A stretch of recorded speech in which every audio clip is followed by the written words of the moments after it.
Thank you for joining us wherever you are. This podcast episode is brought to you by the Old Ways Actual Play team. This actual play uses the Trinity Continuum rules by Onyx Path Publishing. This actual play is performed by adults and in an adult setting. While we try hard to stick to language for all ages, listeners should know that this podcast may include mature themes and various hijinks. All content, including names, places, events, companies, and etc., which may bear resemblance to entities living or dead, is strictly coincidental. And now, on with the show. Thank you for joining us again on another episode of the Old Ways podcast, where you are joining us in the Trinity Continuum as we continue with Trinity Age of Wonder. So I am normally your keeper and storyteller, possibly handler, depending on what game we're playing, Mike Diamond. But I'm going to go ahead and pass it off to our storyteller, James. So, James, take it away. Thank you, Mike. Hi, everybody. Welcome back to our exciting finale of the first part of our grand adventure here at the World's Fair. I am excited to be your host, and I'm glad you were all back with me this time. Let's get some introductions underway so we can get to the action. To my proverbial right. Hello, this is Jake. I'll be playing Fillmore J. Pinehurst. My role path is the technologist. The technologist, fantastic. So buttons. Do you have like a drawer of various lengths of wire? You probably do have a drawer of various lengths. Yeah, actually. And it goes to like fax machines. And okay, yeah, no, I understand. And to Jake's right. Hi, this is Miranda, and I'm playing Florence Fletcher, wealthy business mogul, and the role path that Florence is the sneak. Well, that can mean a lot of things, right? Very sneaky. You wouldn't even know. Right? Next to Miranda. This is Morgan. I play Ellie Thompson, and my role path is American Spy. American Spy? Not just any kind of spy, an American spy. American Spy, especially 1939. I think you have to say that probably. You're an American spy. You work for Uncle Sam. Exactly. Finally, sitting in the throne, brooding at the end of the table with a heavy crown upon his brow. Yep. Hi, this is Mike, and I'm playing Nicholas Marcos, and I am also playing the Sneak. True Sneak. Yeah, I mean, although my I'm not a wealthy, mogul like the other Sneak. I work for a shadowy and somewhat cloaked organization. Like some sort of clandestine foundation, you say? Yes. Well, actually, I don't say because it's a secret. It is a shh. We don't talk about that. But maybe before the end of the evening, we'll have to talk about that. I think so. Before we begin the action, I want to remind all of my players that you start with a momentum pool of 5. And for those of you following along at home, a momentum pool is what continues to drive the story forward. The players are more than welcome to utilize momentum points out of the pool for any idea that the players as a group deem acceptable. For each point spent, they can gain an enhancement to the role that they are attempting. Makes the action more actiony, makes the juice juicier. And who doesn't want their juice juicier? My players individually also remember that on your score sheets there, you will have an inspiration score, and that inspiration score will be full as of the beginning of the game. You'll also begin each game with a full set of inspiration that you can utilize to use the gifts that I have given you on your sheet. We'll see where the action takes us. All right, Mike. Nicholas's feet come to a screeching stop on the cool marble of this floor that you just, an hour and a half maybe ago, been standing around, bored out of your skull, looking at the pieces of art, almost wondering why you had been there if it weren't for the aforementioned clandestine foundation that pays those bills that you have and continues to give you the money. I do need the greenbacks. Who doesn't need the greenbacks? This time, however, your pulse is a lot faster and you are anything but bored when you arrive at the Masterpieces of Art Hall. Your eyes take just a second to adjust from the outside brightness and flags and brightly dressed people to the relative dimness of this hall. The pieces of art loom before you and almost swim for a moment as you stop your running from all the way across from the perisphere to here and gulp air down like a goldfish that had been flipped out of the bowl as you take in your surroundings. The hall is full of people that are oohing and eyeing and leaning forward to almost touch art that they probably shouldn't be touching because it's 400, 500 years old. The security guards are mostly doing their jobs to keep people from being the Philistines that they want to be. I guess when I get my bearings, the last thing I really looked here inside this hall was I looked at that gauntlet, that piece of worked art that had caught my eye. So I'm probably just naturally using it as a point of reference for my search. Mm-hmm. I'm going to start there and then move out about this building. Having arrived at the hall, yes, as you said, you oriented yourself on the gauntlet that you already had known and that you had arrived back at, and it is a good orientation point because you turn with your back to it as you were earlier, and the memory of sitting and studying Mahal for the 20, 30 minutes longer that you had been all floods back to you. Okay, that room is over there. I was there earlier. They have decent coffee over there, but that room is 8 by 5. You know, those kind of facts begin to flood back to you. And you begin fanning out your search from there? Yeah, absolutely. All right. Describe your search method to me. Given Nicholas's cunning, but also his resolve, he is going to do his best to try to sort of step down the panic and the rush, because this accuracy is what's needed here. So he needs to be careful, realizing he might only get one sort of bite at the apple when it comes to each one of these spaces.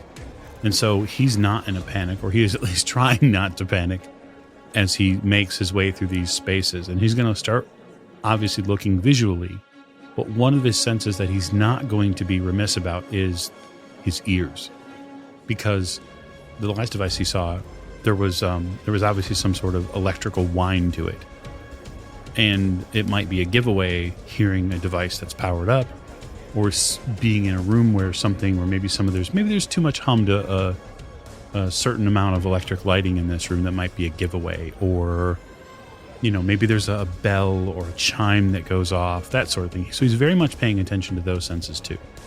Okay. So you take your moment. You perhaps step to the left of the display behind a pillar. You run through the series of breathing and mental exercises that funny little old guy taught you. Though he was hard to understand, he did teach you some pretty intense things. And he taught you how to calm your mind is one of them. And you take a moment, you breathe in, and you breathe out. You breathe in, you breathe out. And you can hear the noise of the crowd start to fall away from you, to become less obvious. Make me a cunning enigmas roll, I would guess. All right, fair enough. Difficulty 8, I assume? Difficulty 8, as always. And then 10s do explode? 10s, yep, 10 again. Any 10 you see rolls again. It's the only one I had at first. All right, so I have 2. So I have the 10 and then an 8 re-rolled. You close your eyes and you force the sound of the little kids running and laughing to each other, and the parents talking, and people singing, and the bells that have been now playing orchestrated religious hymnals for the last half an hour. What originally was pretty is now starting to get on your dang nerves. And the sound of that damn dude welding or something. And as you stop, you think to yourself, wait a minute, welding? Okay. So if I hear welding going on, then I'm going to move in that direction again, still pacing myself to keep the pulse rate where it needs to be, that sort of quiet channeling of energy before needing to explode. You manage to retain your resolve as you not exactly push your way through the crowd, but weave your way gently past people. Oops, sorry, ma'am. Excuse me. Pardon me. Not so much invade people's space as you just let them know you're coming, and they have a tendency to move out of the way. This is back before everyone was so crowded that they needed to be that close to each other. Eventually, you pass down 2 different hallways, each one smaller than the last by just a little. The first one is still grand hallway, maybe 25 feet wide. The second one is no more than 15 feet wide. The last one looks like almost a maintenance offshoot, maybe that's just 10, 12 feet wide. And the welding sounds like it's coming from back there. All right. We'll get a little closer. It's behind a door then? You do eventually come to, looks like a gray metal, hollow metal door. Silver doorknob on the outside.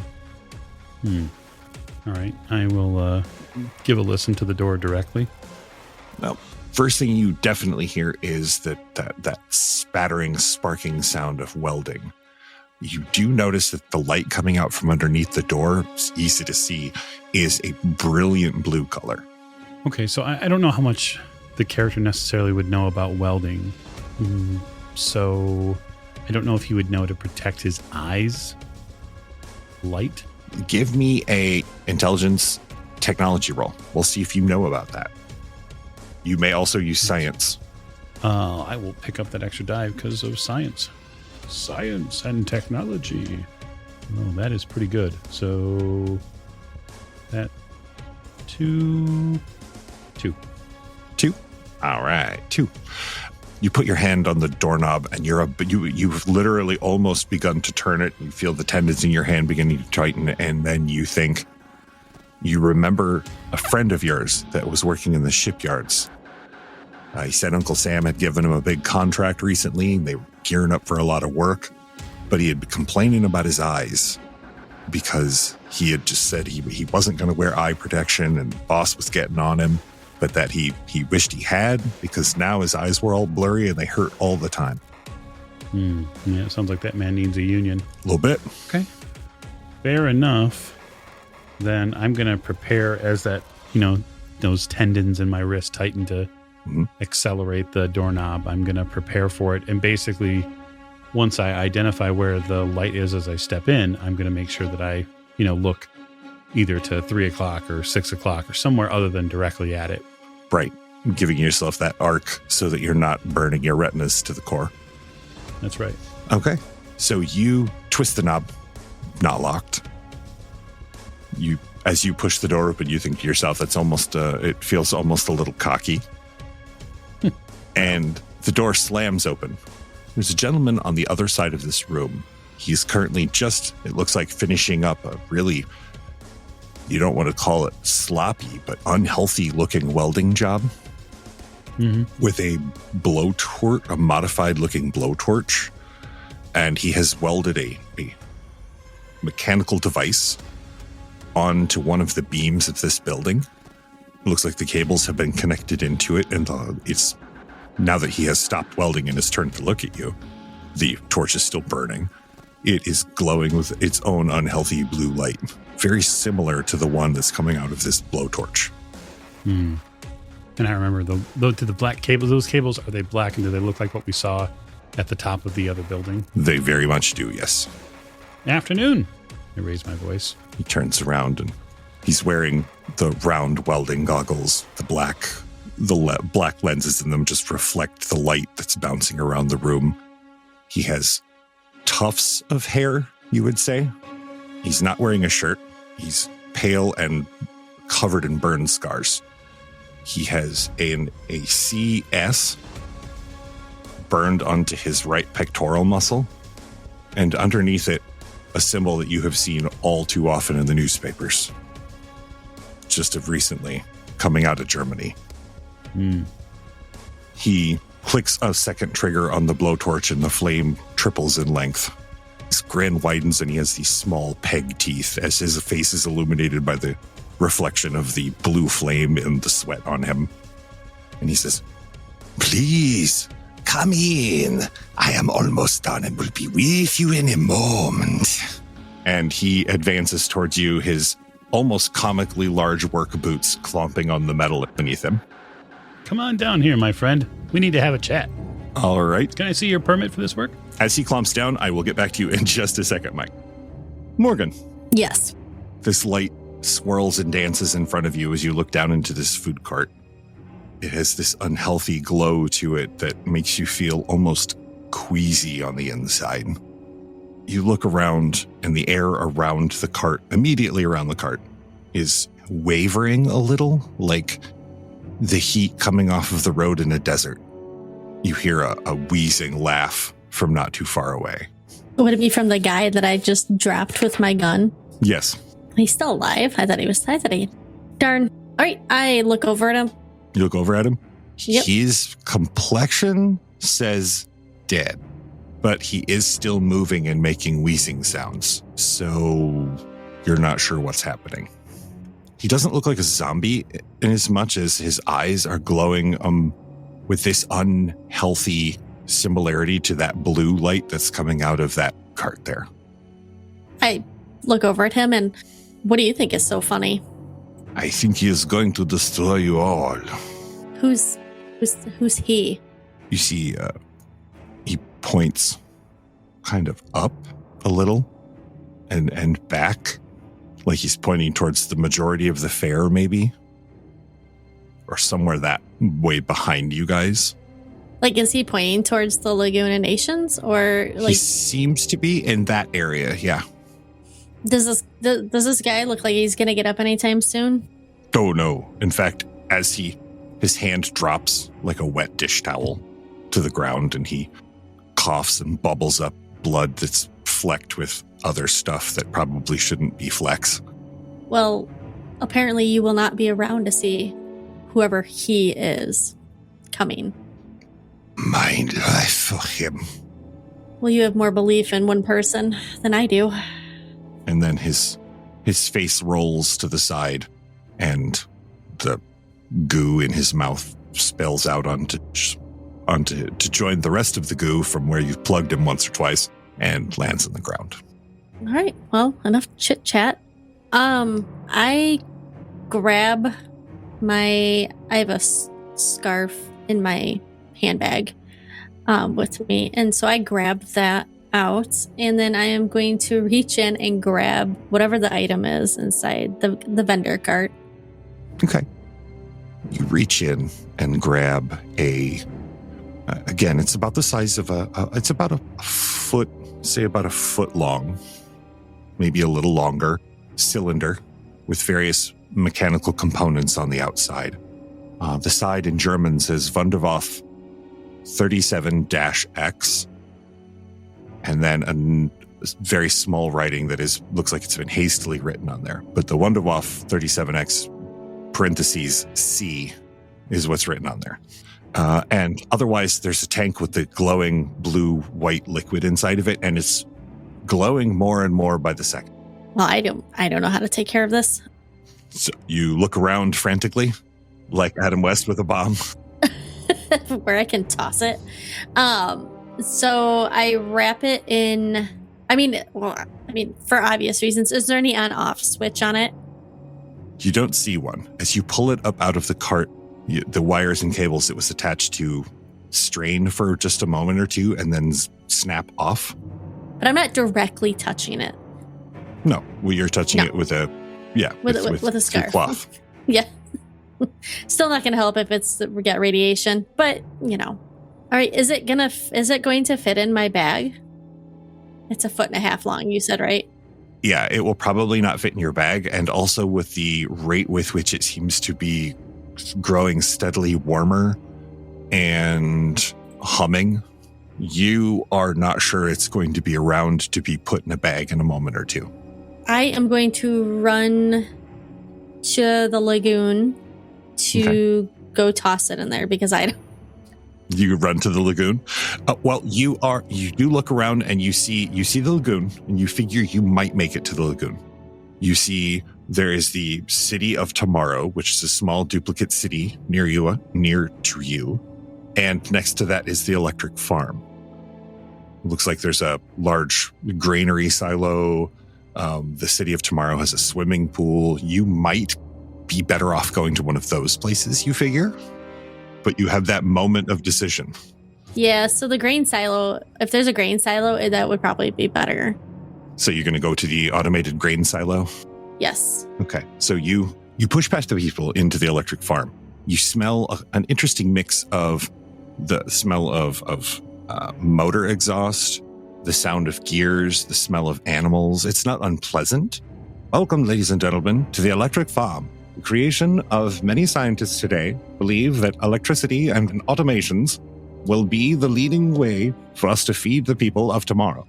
With a population ever growing, we will rely on these new automated devices to make our world better than it has ever been before, a world of wonders. So you hear that playing in the background pretty much over and over as you're running through this exhibit. Yeah, I'm yelling at people to get out of my way. I mean, I'm supposed to be discreet, but you know, the blue glowy thing. Then if you're yelling for people to get on up out your way, I need you to make me a presence command roll. Okay. Nobody cares about me because I got no successes. Oh, They're yeah, like, they are "This not woman." listening to you. You are running through a crowd of people in a building, holding a piece of technology, surrounded by pieces of technology, going, "Excuse me, everyone, out of the way. Pardon me, excuse me." They're not really listening to you at all. In fact, they think of you, since there's no successes on there, they feel as though you're being a little pushy. You even hear one guy, "You wait your turn, lady. We all paid to be here." Figures. Yep, I'm just trying to shove my way through the crowd. You push your way through 3/4 of this crowd, and you finally lose your composure just a little bit and rely on probably just a little more of your military training than you should. And the last couple of guys, including the pear-shaped local that was giving you grief when you were on the other end of the room, he manages to get an unfortunate elbow into the ribs on your way out, which allows you exit. You do, in fact, make it out. The door closes, you hear a very loud as he is Sorry, doubled sir. over the rail. And clunk. You are headed through, and you get out the back door of the farm exhibit into where the grain silo is. It's a large concrete cylinder made of thick concrete blocks. So you approach that, pass a couple of farmyard pens. These are actual live animals. These are not robot analogs that to be cute. These are actual pigs. You pass a small cow and a couple of chickens. And you feel involuntarily your footsteps begin to quicken because this thing that you're holding is now really shaking and starting to smoke a little. Is it like warmed into the touch and everything? Oh, yes. Yes, quite. Oh. But yeah, I'm hurrying towards that grain silo is. All right. You break into a run and arrive at the door to the grain silo in just a moment. As you press the door open, the grain silo will be automated to be completely hands-free, as many farmers are injured at grain silos every year. As you push through the door, ignoring the fairly pretentious voice and get to the rail, you see that it's in about 15 feet deeper down to the machinery. And you chuck the device in there? Oh yes, I might go in past that device as far as I can. All right. And do you stay to make sure it explodes healthily, not far No. from you? Or Oh my okay. gosh. I'm running and I'm praying as I'm running to whoever's going to hear me, and hopefully none of the animals get hurt because that would be sad. Well, you are running out. You hit the door hard. You're going to have a bruise there later when you have time to think about bruises. And you run by the animals as they're, clucking at you and making their adorable squealy sounds. There's a hard to describe. It's not really an explosion sound, but more of a boom from inside the silo. And then the sound of metal being torn like paper on the top of the silo. Your eyes are involuntarily drawn up as you see this column of that blue-white light emanate from the top of the silo, go straight up and then arc towards the center of the fair. Oh, that's not good. However, what you're more worried about is at ground level, there is a ring of energy that emanates from the bottom where you were. It knocks you down on your butt. You even though you see it coming, the force that it hits you with still knocks you onto your keister. And you feel not confused, but your brain feels scrambled for a moment. Like you're having a hard time thinking. It's not a confusion in that you're having a hard time adjusting facts. It's a literally you're having a hard time forming them in the first place. Passes fairly quickly. And when it does, your eyes behold something terrible, which I'll get back to you in a moment. Miranda, the wind is blowing through your hair and swaying this parachute jump tower that you are clinging tenaciously to on the top. Mm-hmm. Back and forth, to and fro. Not a lot, but enough that you can feel it and that the whole horizon sways just a little bit back and forth. Mm-hmm. Inside the tower is one of these cylinders with the blue and white light and the mechanical parts. This is Wunderwurf on the outside. You look at it, and then you look at the person below you, mm-hmm. who is now about a quarter of the way up the tower. Yes. He is climbing steadily, his eyes never leaving you. His eyes are locked on you, not necessarily your eyes, but locked on you to see what you're doing. He has tucked his revolver into the hip of his pants for easy access as he is climbing with both hands now. And he is making quick time of it because he is not physically a slouch. Mm-hmm. There's also a smaller crowd that has gathered below you on the ground Mm-hmm. that seem to be watching what's going on. Now, if I remember correctly, James, last time I disarmed this device, right? I believe you did, yes. Yes, you had And disarmed have I it. yanked it out already? Not yet. Okay, then that's going to be my next obvious step is to... Okay. Was to reach in and yank it out? Yep. Okay. So you reach in there, fiddle around for a moment, and give it a good yank. And just when you're about to give up in frustration, out it pops. Yeah, I never give up when I'm yanking something. So you pull the device out. It is heavier than you anticipated when you were holding it in your hand. And the liquid that's inside of it, as it sloshes back and forth, definitely is heavy and dense enough to affect the balance of whatever this is.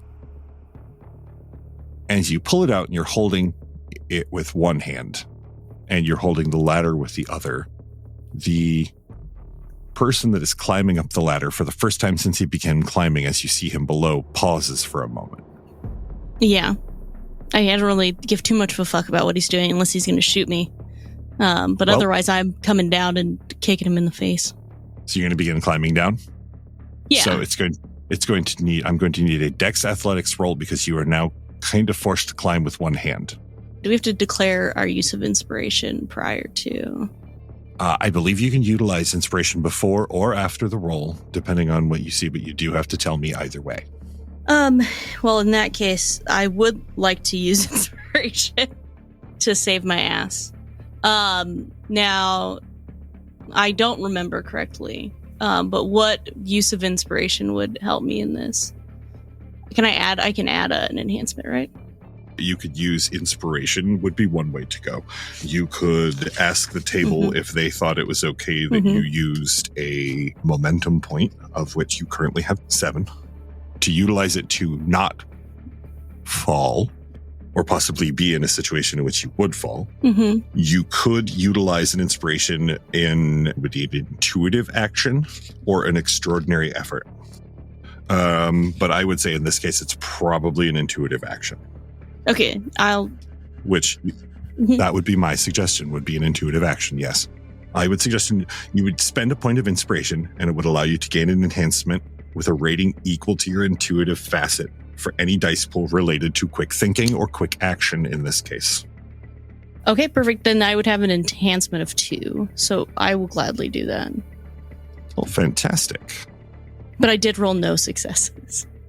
All right, well, you have no successes, which means that since you were attempting to climb down, you did not succeed in moving. You realize that you are stuck at the top of this tower while you were holding this object as you are.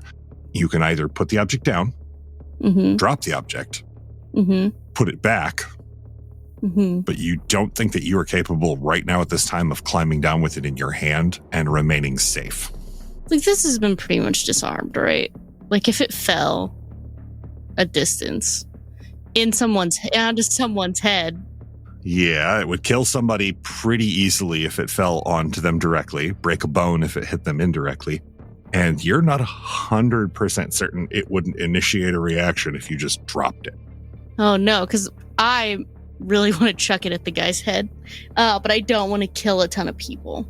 Sure, a kiloton, you say? Yes, a kiloton. It's weird that you would use that term. It's so strange.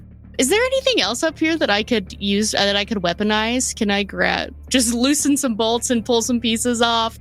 Okay. Well, as I asked Morgan, first of all, do you happen to have any gifts that you think you would be able to utilize to help? I have a captivating personality. Wait, hold on. I might. Let's see here. Because we didn't cover them a little bit. You talk that thing into. Throw his shoe. Yeah, take off a shoe and Throw your gun. Not really, because a lot of these wouldn't help me in this situation, unless it's roll the dice, in which case I can get a good bit of luck that would benefit me and achieve a desirable, favorable outcome. I can do it once per session. Well, that sounds like using a bit of luck would seem like if you're trapped at the top of an amusement fair ride and there's somebody coming after you with a gun, you would need a bit of luck, right? Yep. So I'll use my roll the dice. It does say when it's when a character is gambling, playing minor games of chance, or when a bit of luck would benefit the character, you can declare that she achieves the desirable, favorable outcome. I would like to think that whoever assembled this or was last working on it just left a wrench up here, a large, heavy wrench. All right. Clutching this device with your left arm, you cross the fingers that you're not using to desperately hold it to your side, and you hold on to the rungs of the ladder with your elbow as you reach in, desperate. Please, please, please, please, please. And your hand wraps around something metal that is not attached to the ride. Mm-hmm. You pull it out, and it looks like one of the large torque wrenches, the old-fashioned torque wrenches. It basically looks like a spike with a C on the end. It's heavy. When you pull it out of the hole, it weighs you down suddenly on the right side. You have two options at this moment. You can either try to hang on to it and give me a strength roll, or you can I would say maybe a cunning athletics roll and try to drop it specifically into a place. Yeah, I want to drop it specifically into his head. All right, let's make a cunning athletics roll. Okay. Yeah, that's no successes. Oh, that is no bueno. All right, so with no successes, you drop the wrench. And it does fall. It clangs twice off of the metal ladder on its way down. And might I also remind my players that they can do some dramatic editing to retcon a situation before it has completely resolved itself by spending a point of inspiration. A sudden wind picks up. Okay. It's hard enough that the people that are parachuting down are startled. You hear a couple of gasps let out because the wind it blows just enough to catch this wrench and move it a couple of inches over to with the swaying of the tower and the wind out here, the wind that you are never going to look at the same. It manages to, it sways the tower over, and this gentleman looking up where he was fairly certain that he was not going to get hit with this wrench, looks up and catches it pretty square right in the shoulders. He grunts like he has been hit with a wrench. It hits his shoulder on the right hand, the arm that was closest to you. He had not yet reached up with the other arm. And he looks up at you with a look that starts with a pain and rage, but over the course of just a split second turns to shock and then horror as he feels his body shift backwards and out into the open. The people on the parachute ride on either side of him are entreated to an extra show as he plummets backwards past them and lands on the ground below and makes a disgusting halo when he lands hard. You don't think he's going to be coming after you again anytime soon. Yes, and while everyone is distracted with that, tending to this man, I will remove myself from this fair ride.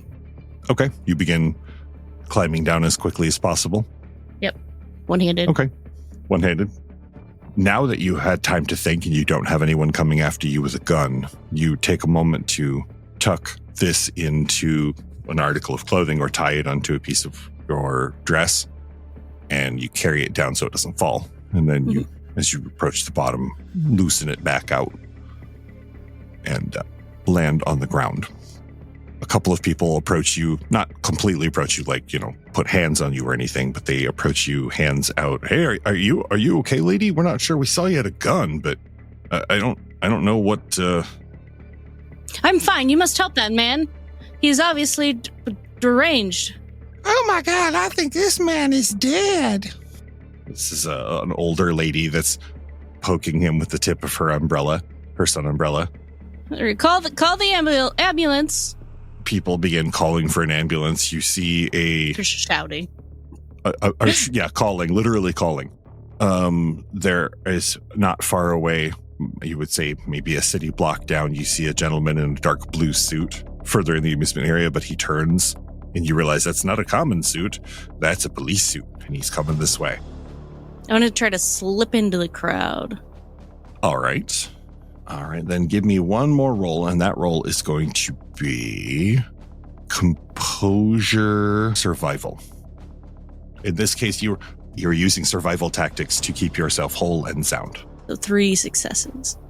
You manage to step backwards into the crowd, losing yourself amongst the crush of people who have become, by the second, more and more are now joining this crowd of onlookers and gawkers of this man who has apparently fallen off of a ride. And, oh my, was he one of the passengers? I don't know. He had a gun, though. Look, it's right there. Oh my gosh. And you slip backwards into the crowd of rubberneckers and head back into the fair proper, holding this device under your arm, pulling your clothing over it as best as you can so that no one can see it. Yeah. I'm going to take it. I'm going to find the professor because maybe he wants this thing to just check it out, see what it's doing. Might as well take it to him. Okay. Yeah, try to find the professor. All right, you're going to go try to find the professor. Which brings us to the professor, mightily. So, when we last left our professor, he was at the Westinghouse, and he had done some minor mechanical maintenance on Electro the Mechanical Man. Yes, he's much better now. Yes. In fact, he is twice the robot he was previously. When you left the hall, you step outside, and as you step out into the bright day, your eyes, you blink, your eyes adjust. You hear a distant, It sounds like a firecracker. Yeah. And it comes from the northern end of the fair. Your eyes are drawn to the area, and that's the exact opposite direction I went, right? Yes, exact opposite of the direction you went. Okay. It's close to the direction you would end up going to get to the Lagoon of Nations, but it's off to the left. If you quickly having memorized the map as best as you could, you would say probably over by the City of Tomorrow. That's not good. As you watch, a tower over there, or some tower-like object, cylindrical, slightly rounded on the top. It erupts with a blue-white light that you are now all too familiar with. A gout of the light. And then you see something that makes the science, all of the knowledge of science inside of you crawl a little bit, which is the light in the sky bends towards the center of the fair. It makes an arc. Aha. As you watch, that bolt of light arcs directly to the Trilon, the large metal spire, and arcs to the very tip of it. The whole Trilon is lit up just for a split second. If you hadn't been looking directly at it, you easily have missed it. And then that shimmer disappears. That can only be dreadful. I hope nobody was hurt. Well. So what are you doing? On to the lagoon. Going to the lagoon? We still have to stop another one. Sure. You start your professor scurrying. You run past the Hall of Industry, which you had begun with, and you look at oh so fondly as the simple days when your day began. through Washington Square, past the world of fashion and the medicine, public health, and science education. The number of people here that are yelling various things or wanting to show you stuff is dizzying. It's like a carnival. You pass Borden's and more than a few restaurants. Heinz. There's a whole food area. You get to what's called the Four Freedoms Plaza. Before you get to the League of Nations, you can see it up ahead with all of its fountains already burbling and flowing. You see off to your left, you see people running towards you that looked fairly panicked. Common people, pedestrians, suits, ties, dresses, normal folk, and none of them you recognize. Well, obviously I can't do anything about the explosion. That's come and gone, so I will continue on to the Lagoon of Nations. You get to the Lagoon of Nations. You run past the Four Freedoms and get to the Lagoon of Nations. As you're standing there, you see a Romanian building, a Hungary building, New Zealand, Australia, Iraq, France, Italy. It looks like almost all of Europe and everywhere near Europe has a place. Well, I'll break out my energy detector. Okay.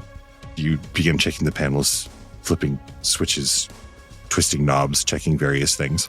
Yes. You have a problem. This area is currently flooded with that energy, that radiation, and so you're having a hard time pinpointing its exact location. You seem to be getting a second smaller one nearby, maybe from the Romania, Portugal, Luxembourg area of the buildings. Okay, well then I will head that direction. Okay. And I will look for the cables, because obviously that you're going to use these cables to direct the energy directly towards the Democracy. Right. All right. So first you look through Luxembourg. It's a tiny little building. There's not much to it. Next to it is Portugal. You poke your head in, glance around the room. You don't see anything. It's fairly sparsely populated other than a few cultural items. People seem fairly surprised as you poke your head in, your tousled head in. Have any of you seen an explosive device? You get to the Romania building. You push the door open. Inside is, congregation of people, a small group of people, and many Romanian artifacts of culture and history and significance. Standing amongst them is a gentleman who, it looks like a janitor maybe.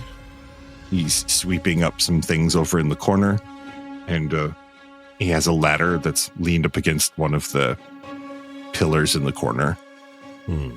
That's weird. Why would they have a ladder out during business hours? Well, I'll go over that direction. Okay, so you head over that direction. As you begin walking towards the ladder, you see the janitor person begin pretty rapidly putting the last of their things into their bin and starting to roll away from you, but also towards one of the exits. Excuse me, sir. Are you just calling out to him, or are you attempting to actually get him to stop, to respond to your command? Well, I'll call out to him first. If he doesn't stop, then I will try to get him to stop.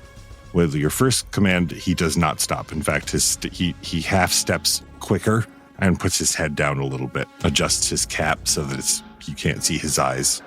Sir, I think your explosive device is on the fritz. He pauses just for a second, but you see every muscle in his body tense up.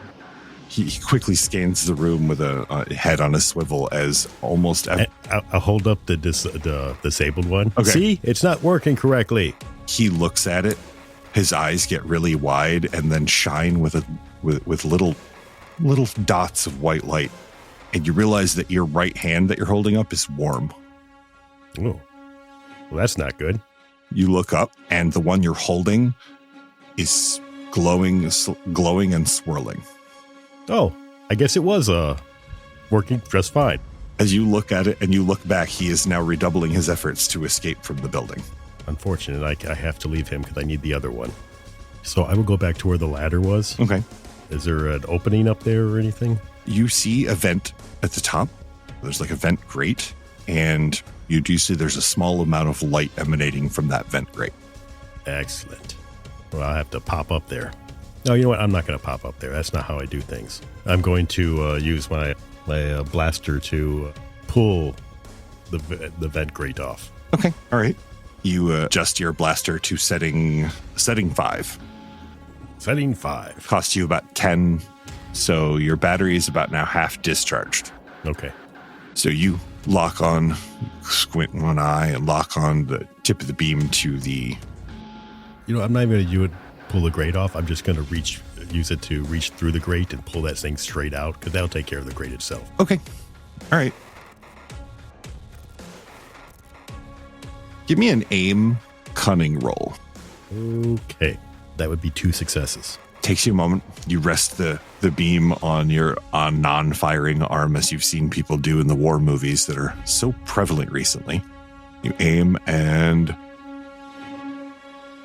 you manage to pull the device out of the grate and towards you with a startling amount of speed. The device flies towards you. You manage just at the last second, and you weren't sure either, because when it hits you, it has that catching a fast baseball in a hand with no mitt. Mm-hmm. Do not worry, ladies and gentlemen. I have both of the explosive devices. Slaps into your hand. You have to essentially drop your ray onto its tether, which is not great for its tether, but it's not the first time you've had to do it. You are now holding both devices, and you realize why the one that you had previously disarmed, that you thought you had disarmed, is not disarmed. As it seems as though the presence of the one you have pulled out of the proximity of the presence of the one you pulled out of the vent is activating the one that you were holding. Oh, okay. And it seems like their proximity to one another, you're doing some quick calculations, but it really does feel like they're probably exponentially speeding up the process. Oh, good. Let's see. As you're holding these devices, you are thinking to yourself, what's setting on my gun? What's setting on my gun? What do I do? As you feel both of these devices vibrating up your arms, and you begin to, what's more alarming is not that they're vibrating. What's really alarming is that you begin to realize that they are forming a unified vibration. Okay, this is what I'm going to do. I'm going to tie these together real quick. I just use some wire and just... Sure. And then I'll use the anti-gravity gun on them. Okay. To make them neutral to air or lighter? Lighter. And I will give it a nice chuck up, just to give it a, giving them a heft into the atmosphere and reversing gravity's hold. Yes. So you drop them on the floor. Hup. You grab a piece of one of the display curtains. You grab one of the rope or one of the frayed ropes from it and wrap, tie. Make them into one bundle. Drag it out into the, or probably not drag it, but lift it and carry it out into the walkway. And there are a lot of people out here.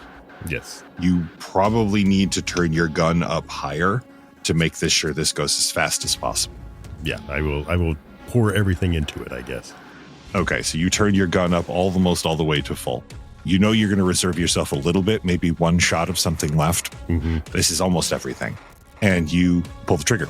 It doesn't just gently lift off of the ground as you mostly use this setting for, but it launches itself into the air with the speed with which something is dropped towards the ground. Just over the next few seconds, it begins to rapidly launch into the air. Soon it is several hundred feet in the air, and that is when it explodes with a ball of blue-white light, which quickly becomes a very twisted comma shape. And that small end, that tail of the comma, if you will, begins twisting towards the tip of the trilon. Now can I use the energy negation? Oh, you absolutely can give it a shot, yeah. Boom, that's what I'm doing. I'll use the last of my energy. Yep, make me a aim. I'll use my lightning calculator to head it off. Okay, fantastic. Do you need to spend any inspiration for lightning calculator? No. I don't think so. So for those of us listening along at home, can you remind us all real quick what lightning calculator does? Your character can almost instantaneously perform complex mathematics in his head without the need for calculators or even a pencil or paper. This edge allows your character to rapidly perform tasks that would normally require access to a powerful computer, or at least a scientific calculator. So the system portion of it is it provides 2 enhancement to any roll that can be directly assisted by mathematical calculations, such as rolls involving gambling, navigation, code breaking, carefully aiming bullets, or attempting to understand complex equation-filled scientific theories. So you get 2 dice. That would be 6 successes. With the last bit of energy in the gun, you give it a twist, and it lands on the negation ray. You adjust your glasses and fire up the ray, and you pull the trigger. A sunflower burst of energy erupts from the end of the ray, and you immediately feel not a heat like you expected, but a cold, an icy, icy cold, as this beam that erupts from the end of the ray envelops this comma of energy. Most of it. Some of the energy still manages to get to the Trilon. You would say maybe 20%. But the rest of it, it looks like it causes it to shift form or evaporate. And the beam, the wide, you would say probably, since it's an arc and it continues to get wider, by the time you lose sight of it, it's several hundred feet wide. Another triumph for science! And after just a split second, you can no longer see the patch of nothing that's now sailing across the universe, getting wider and thinner. Yeah, it's fine. I'm sure it's fine. It's fine. It'll be fine. It looks like most of that energy has been negated. That one that exploded off to your side is worrying you. Off to the side of the Lagoon of Nations is worrying you just a little. Yeah, I'm going to probably have to go back to Democracy City. Or actually, I'll stop by wherever that's... That was the city of Tomorrow nearby the electric farm. Yes. So you head off that way at a quick run. You're not used to running, being a professor. Just moments, honestly, after it's probably about 10 minutes now after the explosion. And you find a crumpled Ellie Thompson laying on the ground outside of the now abandoned exhibit. You see her form first, but that's not what you hear first. What you hear is horrible, wrenching, squealing, ear-piercing, shrieking sound. A awful mash of high-pitched carnal noises as you, on instinct, approach Ellie, the only other person at the fair who you know knows what's going on and therefore is immediately socially in that category of friend.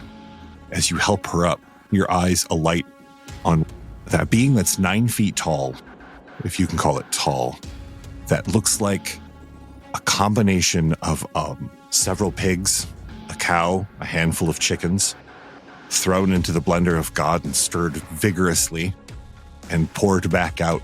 Is it like a man-bear pig? It is a bit like a man-bear pig, but it's more like a cow-pig-duck chicken. Okay.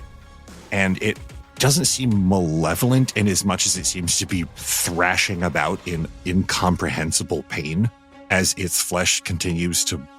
It's not blistering, it's literally multiplying in front of your eyes as it makes these bulges that sometimes will turn into a limb of one of the animals or one of the eyes as this undulating farmyard monstrosity begins to consume the fence and stuff by just growing around it.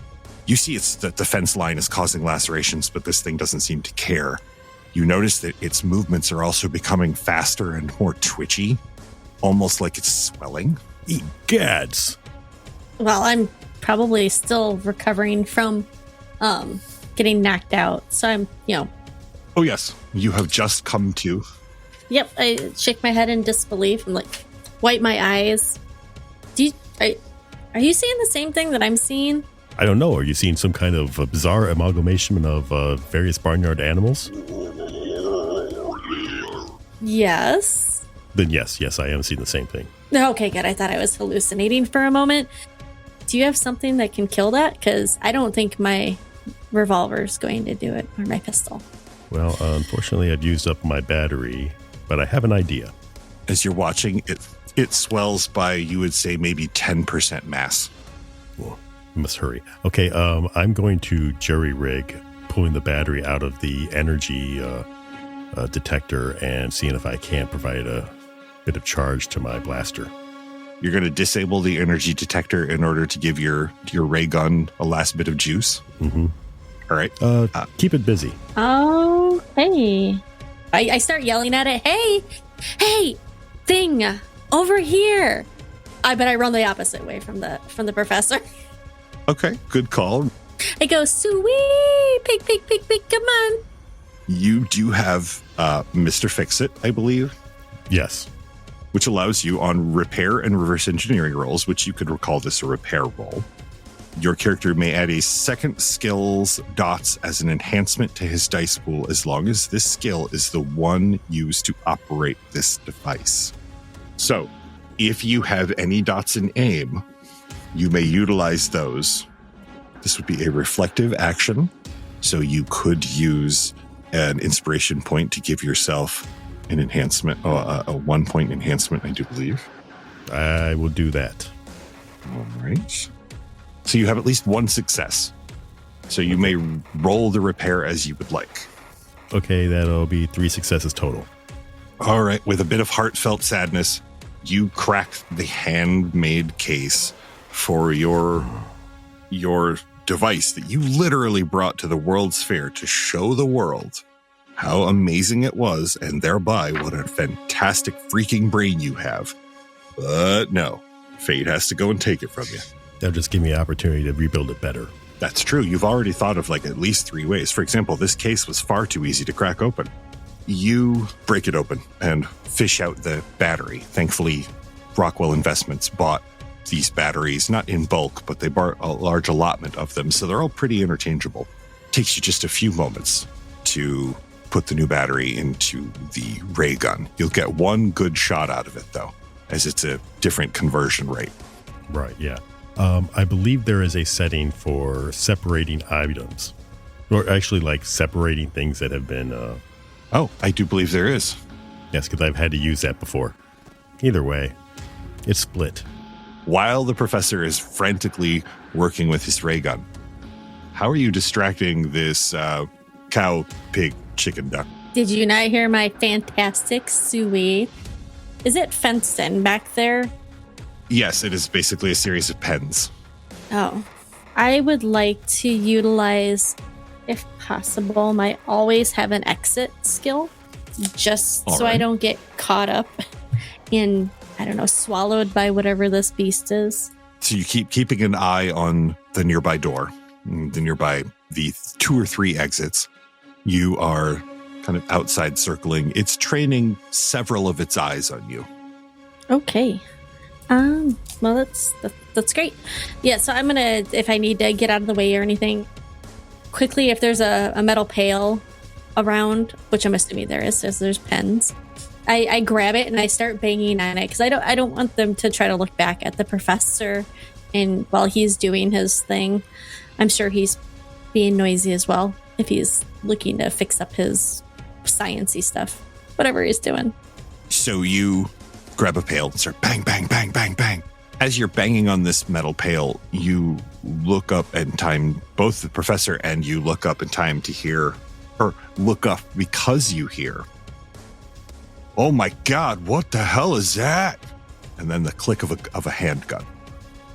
You look up and see one of the park security guards has pulled out his revolver and is shakingly pointing it at this barnyard abomination.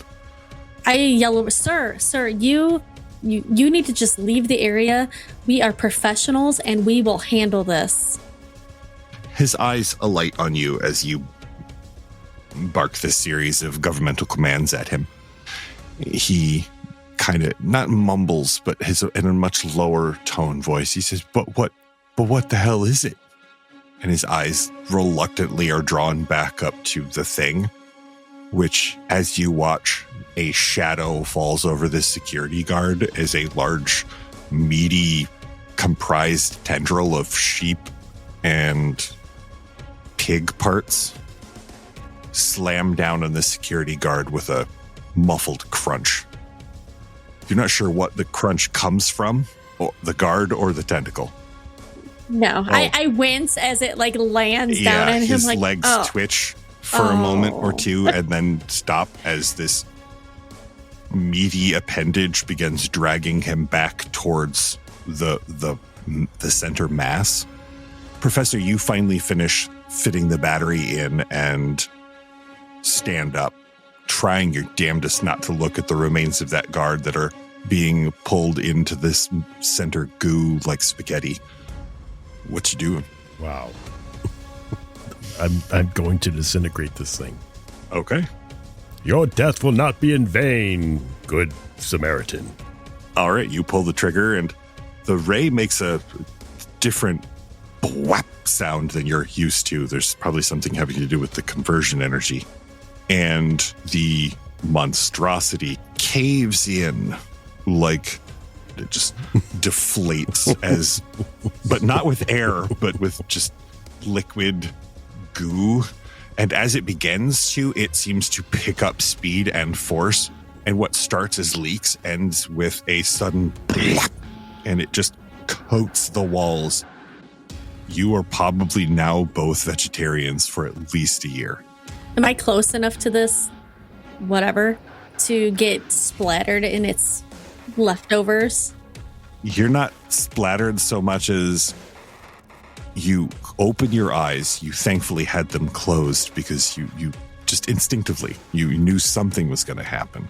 You open your eyes and wipe the goo off of the front of you and turn and look behind you. And the wall behind you has one clean space, and it's perfectly Ellie-shaped.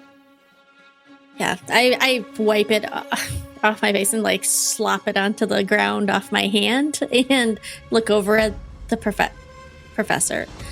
Hey, thanks for that. It's what I needed today. You are very welcome. The professor steps over a chunk of still moving cow pork. Should we go find the others? Yes. Florence, you had passed through the lagoon and found that there was people running and yelling something about a monster away from the farmyard area, and a terrified passerby had pointed a shaky finger. It's off of that way, lady. It's your dime. And he goes running off away from it. Yeah. Well, I'm all about getting my dime's worth. Heading towards it, I assume. You get to the entrance of the exhibit in time to hear this meaty, disgusting explosion sound, and you would say probably a 55-gallon drum's worth of viscera is thrown through the door and lands on the carpet in front of you with force. It doesn't land on you, but that's like 2 people's worth of goo right there. Well, I look around for my recent acquaintances to make sure it's not their goo if it's 2 persons worth. Oh, no, because a moment or two later, a very sticky pair of your compatriots walk out, the other young lady, Ellie, and to your delight, the professor, who is, to your dismay, holding pieces of the device he was supposed to exhibit here at the fair. Professor, I was looking for you. I have this for you. Now present him with the bomb. Oh, excellent. I had to murder a man to get it, but I'm sure that'll be fine. Science does take sacrifices. As you guys are talking, are you heading back towards the lagoon, I assume? Yeah. Mike, you are being menaced by a man with maniacal, mechanical means. And he, once again, advances towards you, sprays fire at you out of this blowtorch device with this blue glowing liquid powering it. You can feel the heat in here. You've been near ovens. You've been near boilers. It's the age. This heat doesn't feel like any of those. You notice he has some really unhealthy looking sores, maybe, on the arm that he's using the blowtorch with. Well, I think you ought to get that checked, partner.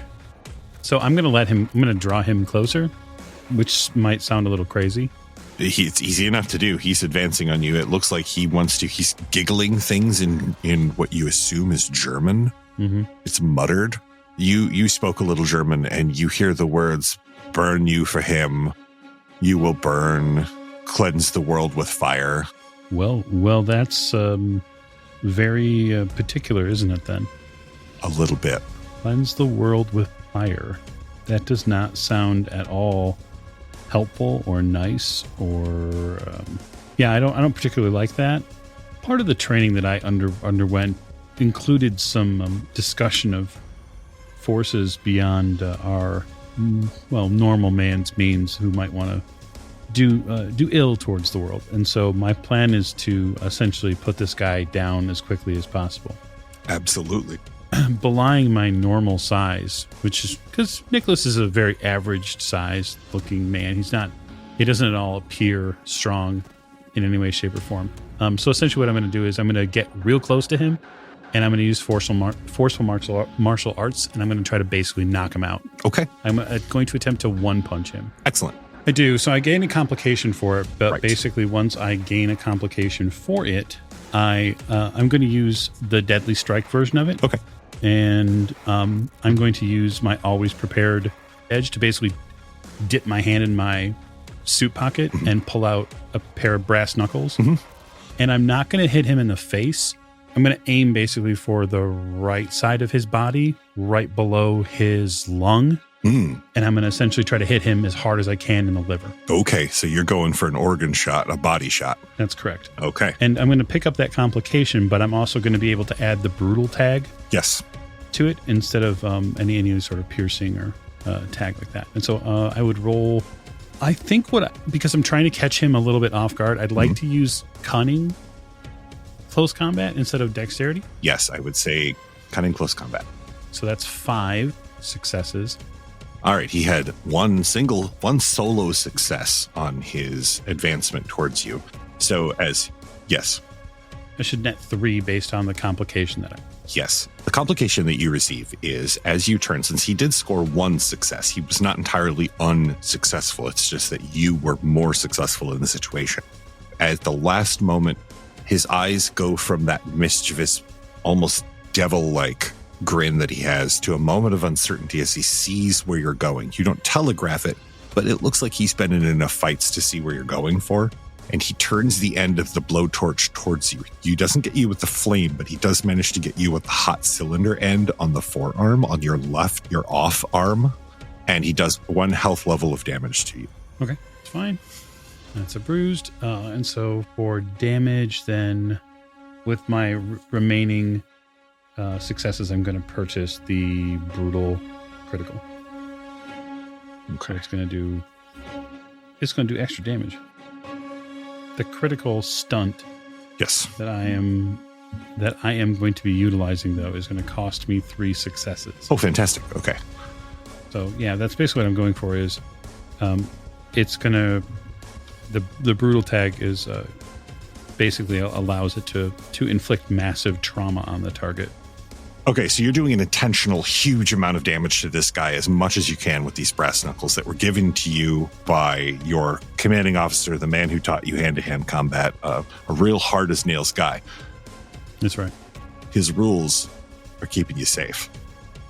You drive, even as you smell your flesh sizzle from the barrel of this, as you block the blowtorch with your left forearm. You know you're going to have that mark probably forever.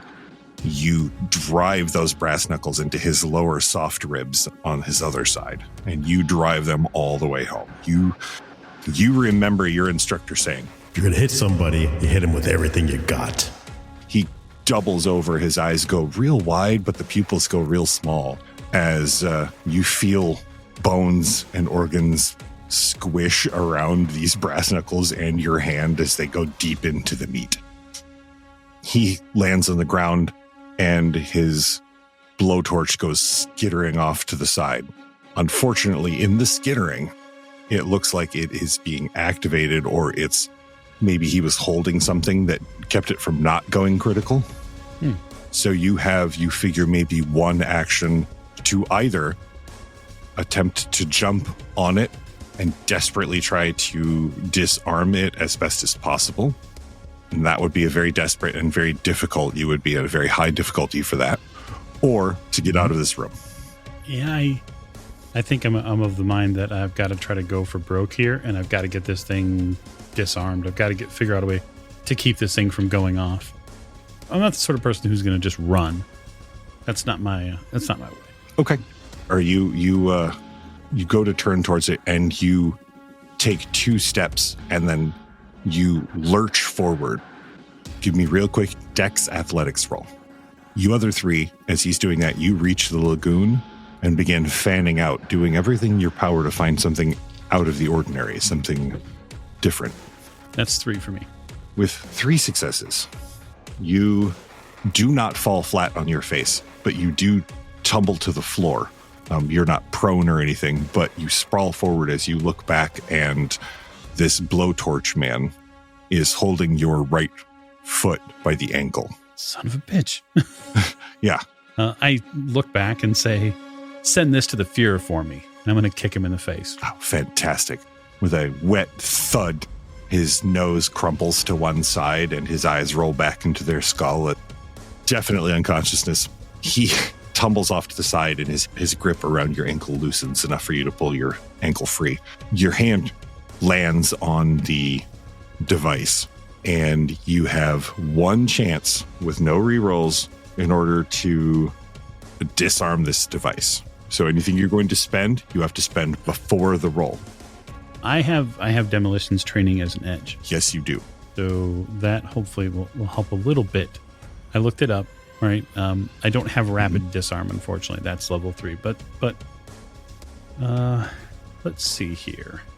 Can I get it as a cunning science roll or an intellect science roll? I would say a cunning science roll would be what you would need for this, yes. Intellect, if you had time to study it.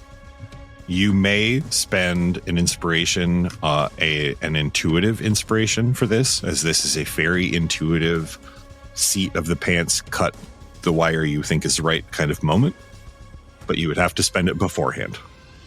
I get the number of dice equal to that inspiration. Yes, exactly. Let's not die. 4 currently with 1 add roll. Yeah, just 4. Okay. You grab the device, crank the top open.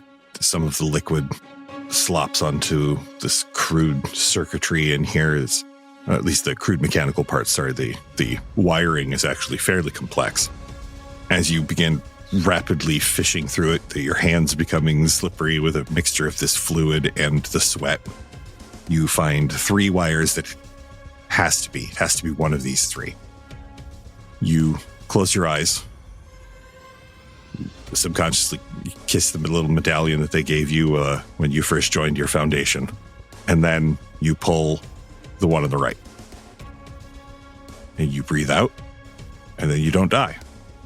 Gee willikers, like that's that a great feeling.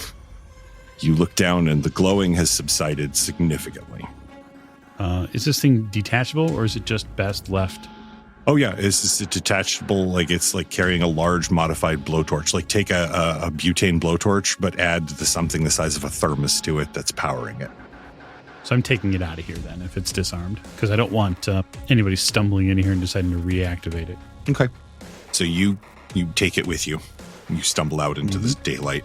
Yeah, and then if all things are according to plan, then I'm heading to the Laguna Nations. All right. You adjust your tie, tuck the device into your coat as best as you can, and head off towards the Lagoon of Nations. After a few minutes walk for some of you, and a slightly heftier walk for a few others of you, you all arrive just past the Four Freedoms Plaza at the large, splashy Lagoon of Nations. When you arrive, Nicholas, they are gathered, huddled around something. It looks like most likely Florence and Ellie are blocking people from seeing something the professor is doing on a park bench.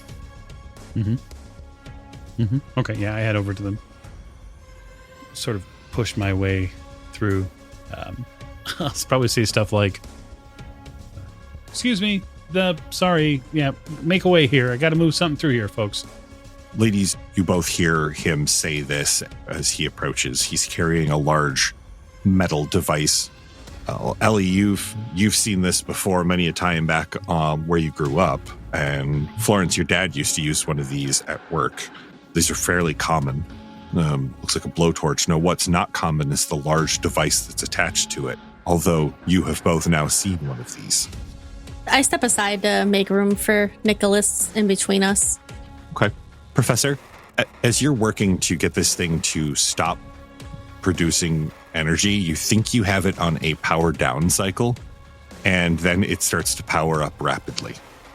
You need to get away. Get away. Get away. Take that away. Take that away. I step back, obviously. Okay.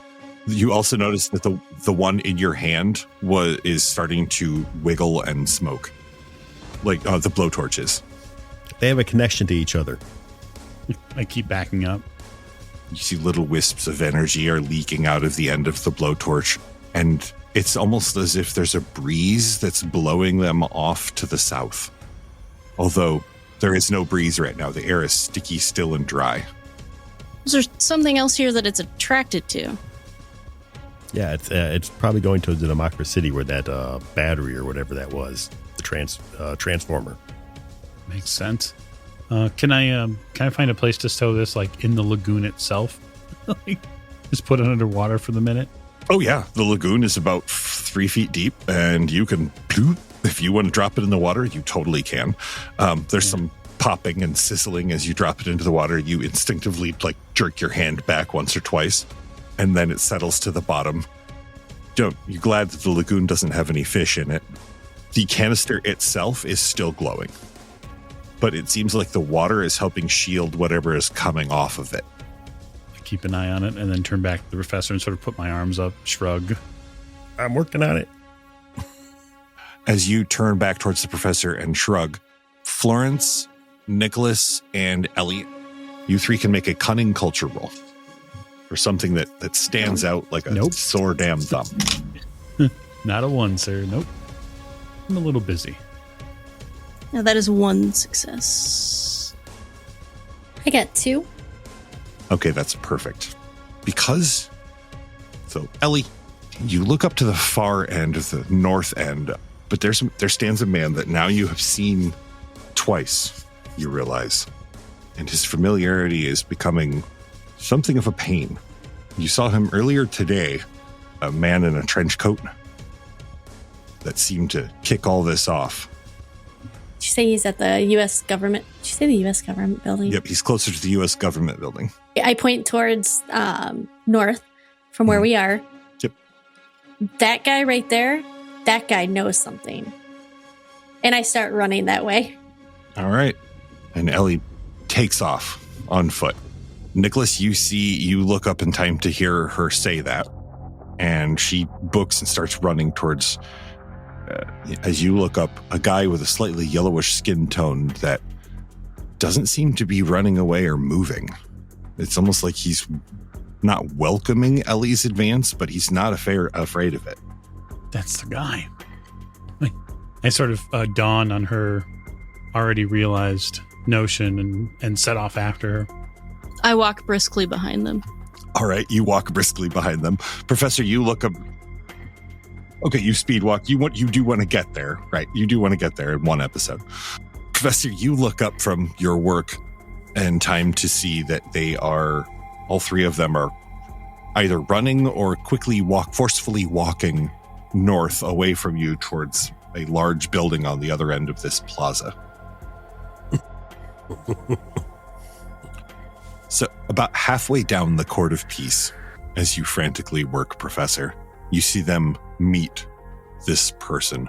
The 3 of you arrive, well, the 2 of you arrive relatively the same time, and then the 3rd person arrives just moments later, as this gentleman is standing, hands in trench coat pockets, hat, nowhere to be seen, bald head shining yellowed in the sun. It is far too hot out for him to be wearing a trench coat and not be covered in sweat, but he's not.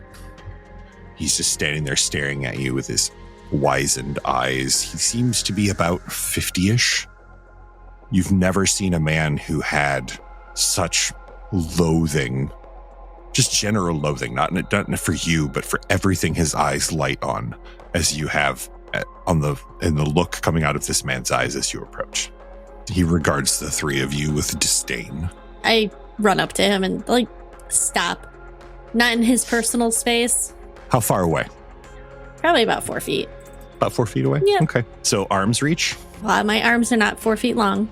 I know, no, his arms might be pretty long, but as in arm's reach, as in would you be available for him to grab if he leaned forward without unplanting his feet. No.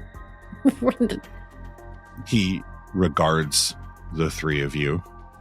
So I run up to this gentleman, not within arm's length. I'm covered in goo from the man bear pig. Mhm. And Yep. so I probably look like a crazy person.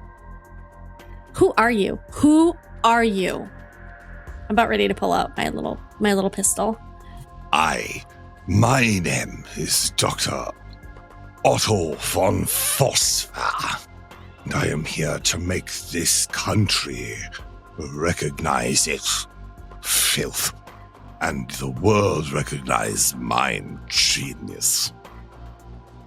He casts off his trench coat. It falls to the ground, and he's wearing a backpack comprised of two very large blue tanks that are strapped to him, and the tanks are swirling blue and white light. He has various wires, crude wires, that are all culminating on a metallic hub right over his heart. Oh, that's totally normal, I say. Normal? What is normal?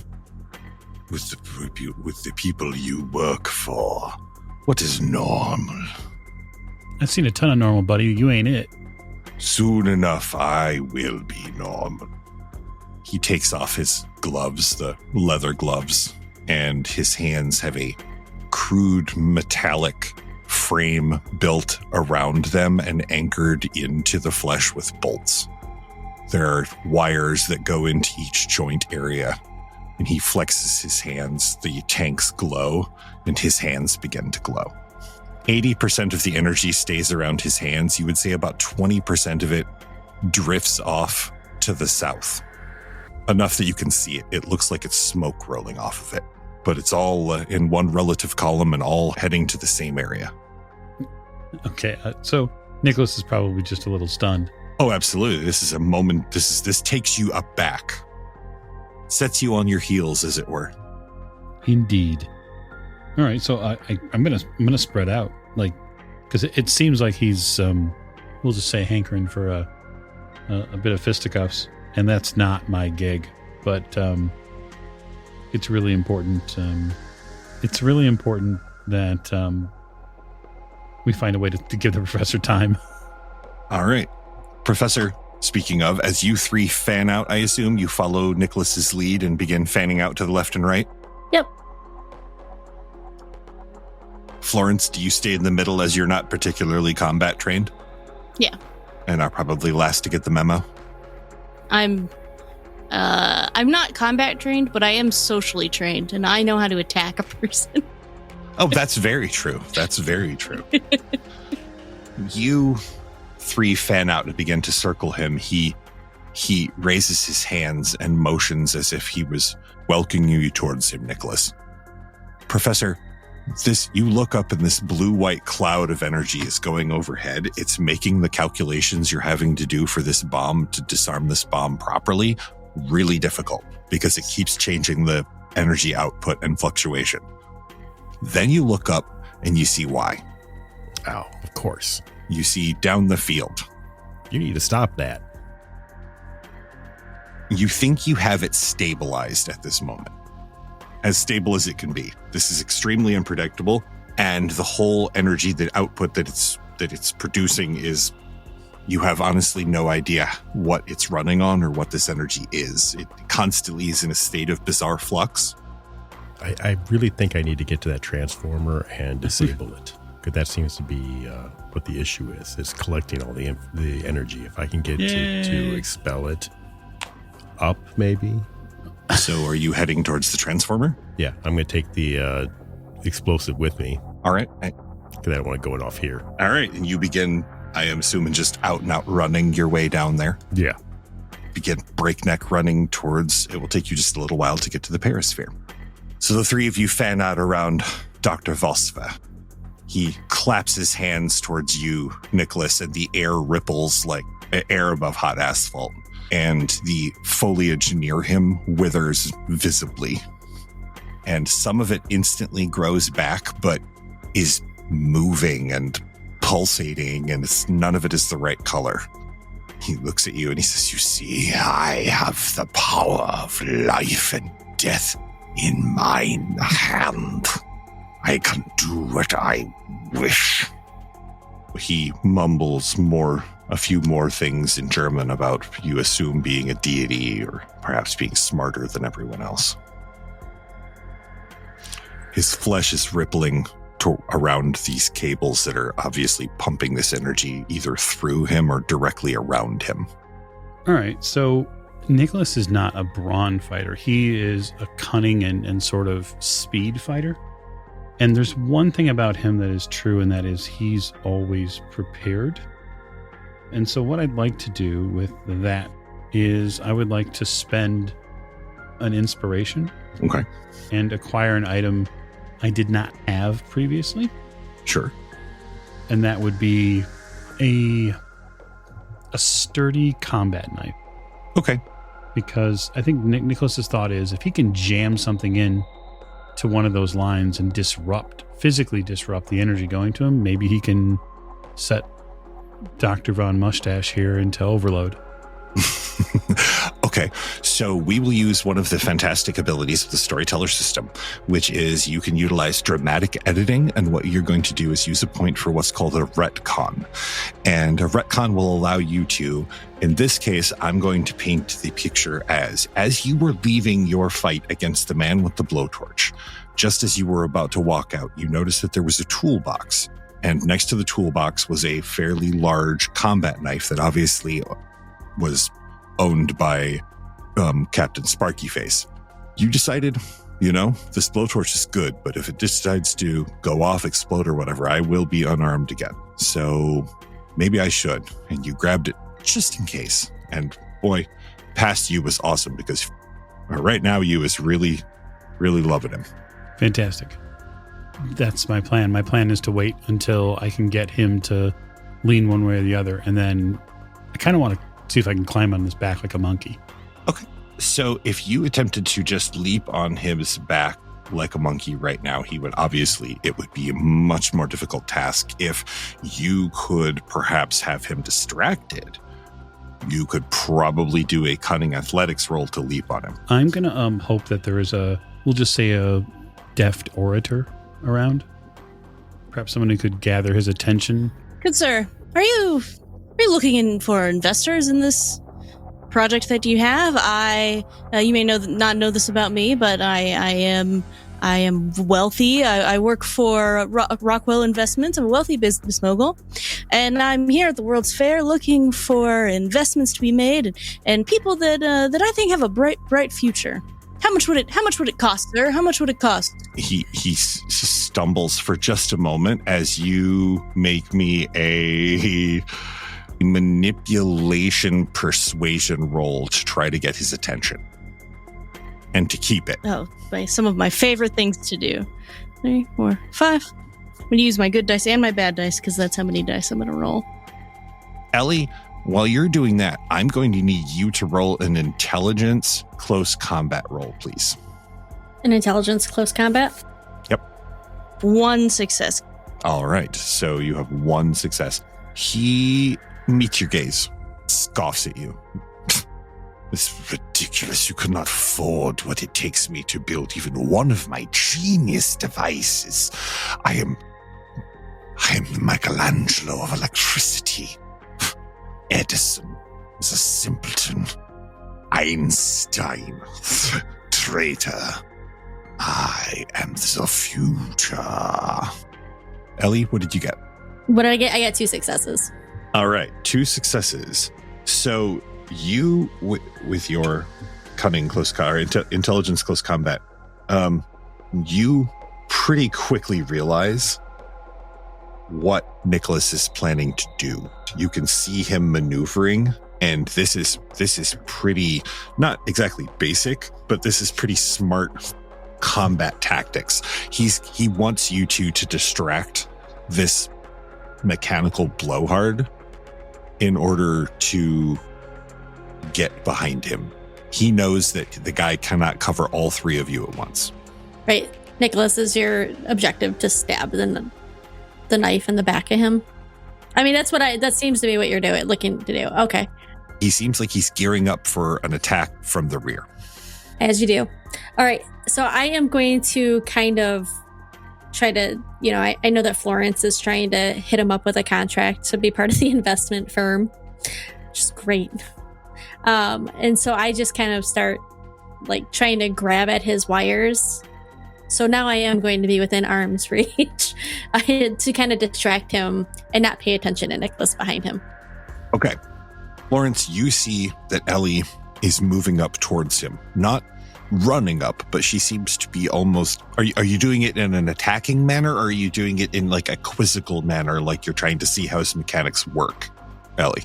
Oh, I think faking some curiosity is a better move than bobbing and weaving my way up there. Okay. All right, then I'm going to need one. All right, you know what? Honestly, I won't even make you roll for it. You swallow the ball of bile at even approaching this yellow bastard. You're welcome, Frank Miller. And you approach him and start plucking at the wires a little bit, almost in a curious way. And he bats you away. He tries to bat you away like a bear bats away at bees. As you're approaching him. What are you saying, Florence? Well, this we that you talk about, perhaps there's someone else that I could speak to about investing. I mean, you're just one man. You're probably just a very small, tiny cog in a very larger, grander machine. Very small, very tiny. I am not small. I represent a little teeny tiny man. All come to know very soon. A very powerful man who will change the world. Nicholas, you don't feel as though there's going to be a better time. Oh yeah, I pounce. Where's this powerful man? In some motherland. As he says motherland, you leap. Yep. And make me an attack roll, sir. I will. That's going to be probably a strength athletics, I would assume. Or close combat, rather. Sorry, combat.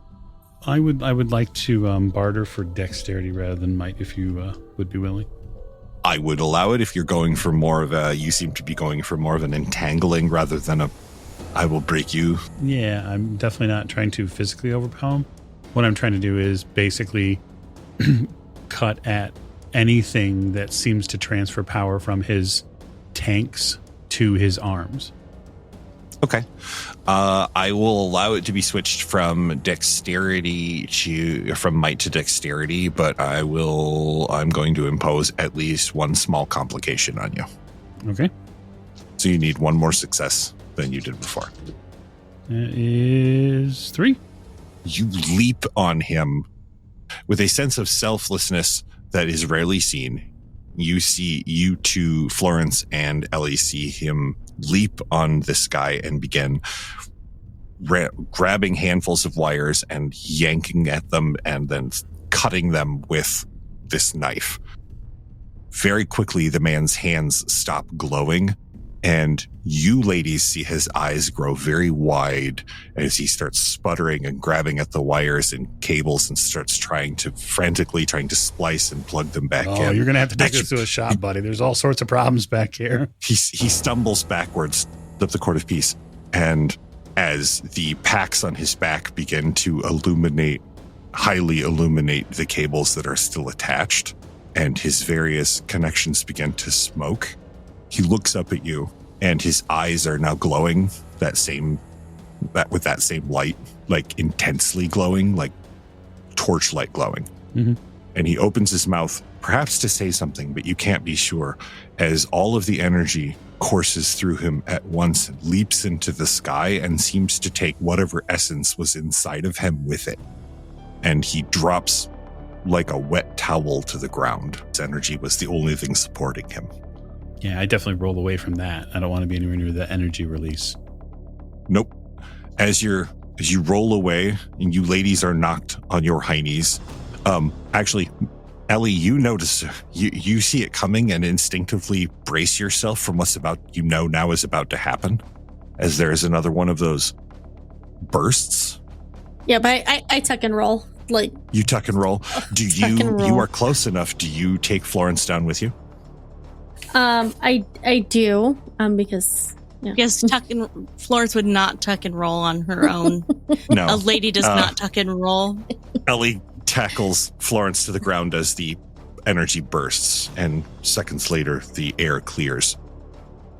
The ground around where this man was previously standing is now twitching and writhing. The grass here is slowing even as you see it, but it's growing into unnatural shapes, some of them meaty, some of them covered in spikes that seem to be trying to eat some of the others. The rest of the energy that comes out arcs across the sky and towards the Trilon. Professor. Yeah. You get to the Trilon. You see that the Trilon itself, the spire, is not glowing. Mm-hmm. However, the perisphere is. People have vacated the area, and the security doesn't know what to do, so they're keeping people at a wide distance. Well, I'm going to have to get through there. I'll just, out of the way, I'm a scientist. I can handle this. They move, because right now, even the security guards are like, I have no fucking clue what this is. And the people who work for the fair have made it, unfortunately, very clear to the populace that this is not something that's happening because of the fair. You hear reporters reporting via radio. That's right, ladies and gentlemen. There's some sort of strange glowing going on around the perisphere. Authorities are unsure whether or not it's a dangerous glow or something that is perhaps just some sort of effect that is done for the opening evening events and is being tested currently. More as it develops. You run past these reporters and into the sphere. You hear a couple of the police yell at you, but none of them seem very particularly eager to run up and catch you. Okay, I need to get up to that transformer. There's got to be a way to climb up. There are some ladder rungs. You're going to have to climb up the side of the sphere and then basically climb upside down for the rest. Okay. Wow. All right. Yep. I'm going to need a might athletics roll. Reminding you that there are there are a couple of ways, including momentum that no one has spent, that you would have to ask your teammates if you could spend some momentum for enhancements for a physical roll. Blow the whole load right now. Oh, well, I mean, okay. I will spend half of it. You could spend up to 4. Okay, I will spend 4 because I need them. All right. You spit on your hands and eyeball this ladder, and it's not too much bad. It's not too different from the jungle gym that you played with as a kid, just several hundred feet in the air and, no support. So you begin climbing, and you climb and climb until your arms ache, and then you realize you're like 15 feet off the ground, and you keep, son of a, and you, this would be so much easier if my freaking ray gun worked, and you climb, and you climb, and you finally, what after feels like an epic climb that only the gods of Olympus would bestow upon somebody as a task. You find yourself hanging with just your arms near the center hub, near that box. All right, well, I got to get on that box. All right, well, it takes you a while to finagle yourself up onto the rafters of that box. By this time, the 3 of you go back, I assume, to where the professor was? Oh, yeah. Okay. He is gone. The explosive device that he was working on is on the bench and has singed a black spot around it on the wood. Is the smoke or the trail of smoke coming from out of the water where I left that piece in the lagoon? Yes. Is it still trailing south? Yes. Then I keep heading south. Okay. Yes, you go right past the 2. You see Nick pause for a moment and look at the 2 devices. I imagine probably you're walking neck and neck here. So he pauses just briefly and the 3 of you keep going, I assume? I'm going to keep going. I'm not running, but I'm vigorously walking. So you power walk your way. You match Florence's power walk. And between the 2 of you... Well, that might be a tall order. Going against the flow of panicked people pretty easily arrives you at the perisphere. You obviously knew where you were most likely headed. The only other piece of equipment you knew about. Police are surrounding this in a ring with people gawking and gasping and staring at this sphere not 100 yards away. The 3 of you know as you walk up that being that close is not going to do any of them any good. Or being that far away is not going to do any of them any good. if something happens and this thing does explode with the proportionate size of the bombs you've seen. Okay. Yeah, better hustle over to the boys in blue and tell them that the trouble that's going on inside the perisphere is, we got to get these people back. Way back. All right. He tips his cat. You approach a cop. He's about 6'3", heavy set. Tips his cat back on his head. What's that? What does he say, Mac? What's going on here? Listen, there's some trouble there at the top of the tower. You got to get these people back. Way back. Well, this is past Washington Square. What are you some kind of G-man? I tuck into my jacket really quick with my hand, and I pull out what looks like a badge and say, "No, Lane Foundation." Well, I mean, they got a whole lot of foundations around the government nowadays. So, you know what? I don't know what's going on here. I'm going to defer to safety. So he turns, all right, everybody, you heard the guy. Back up. Everybody back up. Come on. And he starts swinging, not swinging, but swinging his arms back and forth, almost like he's ushering geese or ducks. And people begin moving back fairly quickly when they start hearing the word bomb thrown around. They back off quite a bit. As he's doing this, what are the three of you now doing? I'm looking for the professor. Like, do I see him? Do we see him? Yeah. As you approach the perisphere, you hear a loud clank sound from inside, the sound of maybe a wrench or something being dropped from a very high height, bouncing off of something and landing on maybe a catwalk. Chances are this is probably going to be a multi-person job, so I'll head in, assuming he's inside. You get inside. Professor, as you're up on this rafter next to this briefcase-sized device, you see that way down below on one of the catwalks, there 3 figures have walked in that are all walking with a good bit of familiarity. Stop messing around down there and get up here. I need help. You hear him distantly say, Can you make us float up there again, or? No, I'm out of energy. Well, I'm tired too, but... You have to climb. Okay. Yeah, I'll, once the police have got people moving, then I'm going to head up and climb on. Okay, James, I'm going to tell you what I'm doing. all right. Because this has gathered quite a bit of energy. I know it has to be dissipated somewhere. So I'm going to make a colossal sacrifice and disassemble part of my ray gun to use as a focusing device. And it needs to be carried to the top of the parasphere to use so it can shoot it directly into the sky. Okay.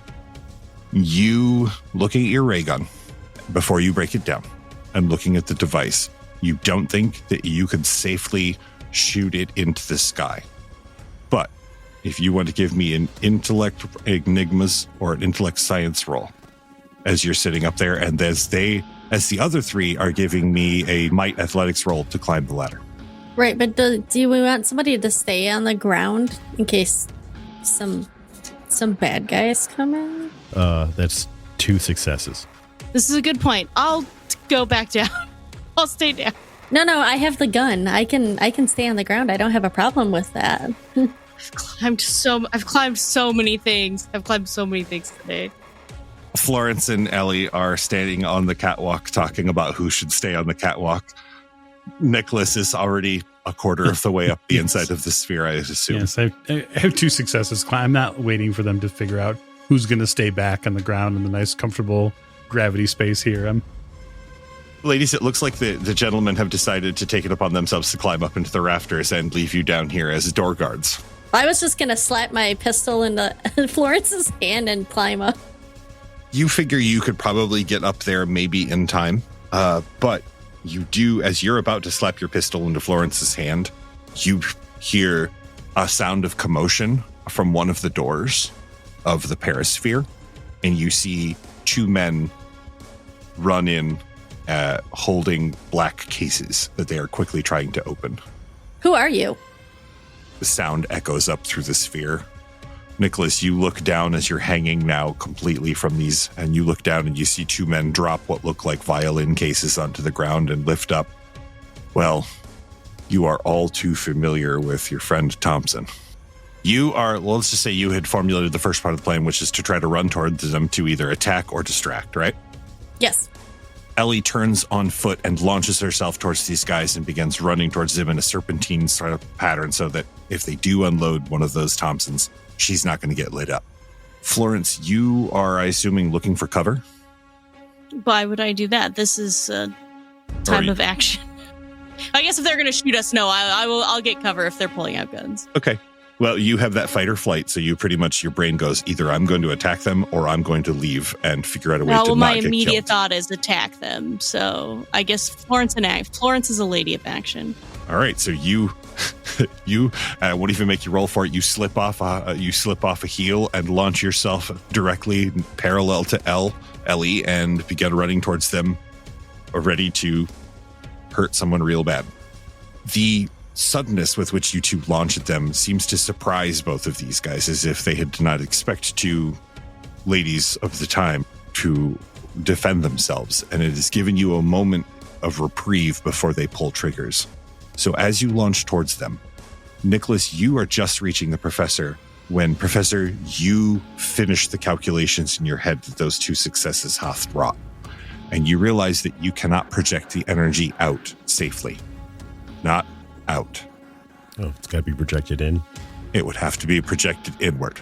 All right. And you're going to need at least another set of hands to make sure it happens on this device. Nicholas, you climb up into the rafters at that moment as Professor goes, oh, all right. Professor, what's the story here? We need to refocus this energy inward. We need to bring it all inside.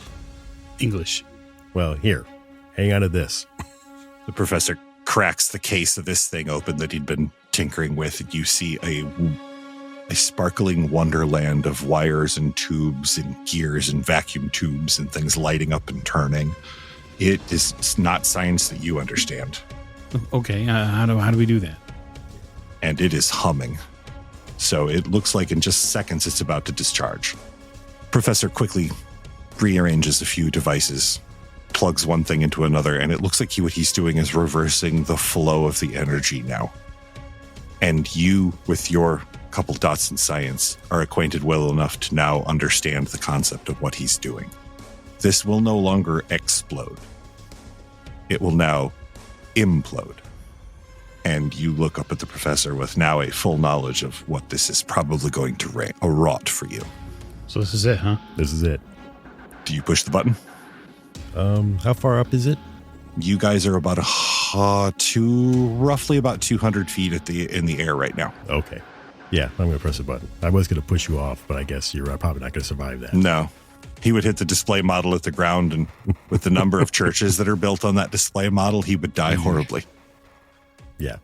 I press the button. The gentlemen with the guns freeze that are standing in the doorway. Ladies, they freeze, but not in panic. They literally, energy crackles through the sphere around you, and they freeze as if caught in glass. And then they're suddenly animated with twice the motion, and they seem to be screaming and writhing and aging all at once. The doors to the perisphere looks like they are sucked closed. Wham! As everything begins to hum, this perisphere begins to vibrate and shake, and the energy crackles. This blue-white energy is crackling all around you with spider-like veins. You look up and see the two gentlemen up in the rafters are now kind of either looking at you or looking at this device, as there is a sound like thunder in reverse. Well, how do I feel? Like, am I in pain too? You feel odd. You feel electrified. All of the hairs on your body are standing on end, crackling with this blue-white static light. All of you, where you're in contact with the metal, when you lift your hand away from it, little painful arcs jump from that to your limbs, and you feel the nausea of being in zero gravity, but you're not in zero gravity. You still have gravity. Then it stops, and everything becomes inert again. For a moment or two, nothing changes. Gentlemen, are you gonna... They look over at the professor. He shrugs. Are we dead? Possibly. Do you gentlemen climb down? Yeah. You slowly climb down. Ladies, you're on the catwalk, having grabbed onto the rails and clung on for dear life while everything was shaking. You stop and reorient yourselves, dust yourselves off. The gentlemen join you after a moment or two. You're still reeling from the horror of seeing two men look like disintegrate right in front of you. What was that? What happened to those guys? What did you do, Professor? I'm assuming they caught the full brunt of whatever energy spike came out of the transformer. I'm not exactly certain why we didn't. So what are you guys doing? I'm going to go pick up one of those Thompsons. I think that it's probably best to leave. Okay. So you go over to the door? Yeah. You pick up one of the Thompsons, Ellie? Oh, yeah. That's coming with, because you never know what we might, Sure. engage with on the way out. All right. You go over to the door and open the door. It's daylight. Not quite as bright as it was before. It's definitely not as warm. There's a haze, a brown haze in the sky that you've not noticed before. Was there something burning? But what detracts your eyes from that is the sky itself. The skyline is 2 or 3 times larger than it was before, much taller. There are airplanes flying back and forth through the sky. And then in the more immediate area, you see surrounding this door several hundred people in what you can only describe as some sort of policeman's uniform, leveling weapons at you. Some of them are wearing body armor. Some of them are wearing white, what look like plastic suits with face shields, and they're holding very technical, small-looking equipment. As you step out onto the veranda here, one of them holds up a bullhorn. This is Agent Smithson, New York City Police Department. Please drop all of your weapons and proceed forward. The cars they're standing behind are slick and smooth, small with much less style. They don't even look like they're made of metal. I guess I dropped my knife. The sound of a knife clinking to the cement jars the rest of you. You also drop your weapons, I assume. Yeah. Yep. I lower the Thompson to the ground, so dropping it might set it off. So I put my hands up. A gentleman in a business suit coat, nice pair of pants, approaches you with hands up, hands cautiously up. He's wearing a badge around his neck on a lanyard, and he approaches you, stops, lifts his coat and spins around once just so you can see he's not armed. And he approaches the bottom of the walkway up. Hi, I'm Lieutenant Johansson, and I've been designated your liaison. Liaison? Yeah, there's some things you probably should know. He fishes into his suit pocket, and he pulls out a glass rectangle with a black back on it. He looks like he squeezes it a little bit, and the square light on the rectangle lights up with its own light. He kind of rubs his thumb across it once or twice, and then he taps this little glowing rectangle twice and brings up a picture. It looks like a headline. This was 83 years ago. Give or take a few days. He holds the picture up to all of you, and on this little glowing rectangle, there's a newspaper headline from the Times. We'll call it the Times. Real news, this would be the Times. On the Times, it says, massive disappearance at World's Fair baffles world. New age of wonders ushered in by President Roosevelt. You've been gone for a long time, folks. And, things are a little different now. Maybe you should come with me and we'll talk about it. Fascinating. All right, ladies and gentlemen, I want to thank you for joining me for the first 3 episodes of our Trinity Continuum arc, which were based heavily on the adventure setting. Look for the adventure setting coming out from Onyx Path. Look to the future as it is slated to be released. It is a fantastic work. The next 3 episodes, the next arc, will take place in yet another Trinity Continuum work, which is known as Aberrant. And we will explain a little more of the setting next time we get together, folks, as there will be, in fact, a next time. I want to thank you all for your listening ears. As always, I would love to thank the Patreons, supporters, because without you, I couldn't still continue to be amazing. We could not be amazing and bring it to your awesome ears. And I want to thank everyone else for listening. Thank my players. You are amazing. Good night.